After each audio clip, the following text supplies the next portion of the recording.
അച്ഛാ എംബോക്കി. ഇപ്പൊ അച്ഛനെ എംബോക്കിയും പരനാറിയും ഒക്കെ ആയിട്ട് തോന്നും. 3 നേരം ഫുഡ് കഴിക്കാൻ തന്നെ. അതല്ല, അച്ഛന്റെ മോന്റെ വൃത്തിയായിട്ട് രൂപം കാണണോ? അത് പൊക്കി. വർഷങ്ങളായിട്ട് കാണുമല്ലേ, മാറ്റമൊന്നുമില്ല. ഞാനല്ല, നിങ്ങളുടെ ഇളയ മോന് അന്യമത സംസ്ഥാന പെണ്ണുമായിട്ടൊരു ബന്ധം. അന്യ മതസ്ഥരെന്നാണ് ഉദ്ദേശിച്ചത്. ആരുമായിട്ടായാലും ബന്ധം. വിളിക്കവനെ. എന്തോ പറയാമെന്ന് പറഞ്ഞിട്ടച്ഛൻ. കടുപ്പത്തി ഒരു ചായ പറയാം. എനിക്ക് അച്ഛൻ്റെ മുഖത്തോട്ട് സംസാരിക്കാൻ പറ്റുന്നില്ല. ഇനി സംസാരിക്കേ. അച്ഛൻ ഞങ്ങൾ പ്രേമത്തില്ല.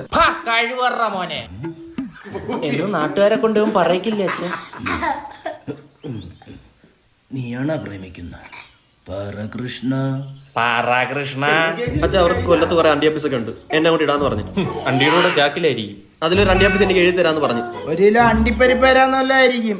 അച്ഛാ, അവർക്ക് മൂന്നാറിൽ കുറെ തേയിലത്തോട്ടോ റിസോർട്ടോ ഒക്കെ ഉണ്ട്. ഉയരം കൂടുന്തോറും വീഴാനുള്ള സാധ്യത കൂടുവോ? അല്ല, ജീവിതത്തിന്റെ സ്വാദ് കൂടും. ഇതെല്ലാം നിനക്കുള്ള തന്നെ. ഒറ്റ മോളല്ലേ, ഒക്കെ നമുക്ക് തന്നെ. അച്ഛൻ മതം മതമൊക്കെ മനുഷ്യനുണ്ടാക്കിയതാ. ഉണ്ടാക്കല്ലേ, എനിക്കിട്ടുണ്ടാക്കല്ലേ. ആരാ തന്ത? താൻ. ഞാനല്ല. ഇത്ര നല്ല ബന്ധം വേറെ കിട്ടൂടാ. എനിക്കുണ്ട് ബന്ധം. എന്തോന്ന് മലബന്ധം? 1 കിലോ അണ്ടിപ്പരിപ്പിലും 1/2 കിലോ തേയിലയിലും താനങ്ങ് വിതപ്പി. നാളെ തന്നെ പോയി ഉറപ്പിക്കാം. ഞാൻ ആരാ അച്ഛാ? നീ കേരളവർമ്മ പഴശ്ശിരാജ. പോടാ. പഴശ്ശിയുടെ യുദ്ധമുറകളൊക്കെ മൂഞ്ചി.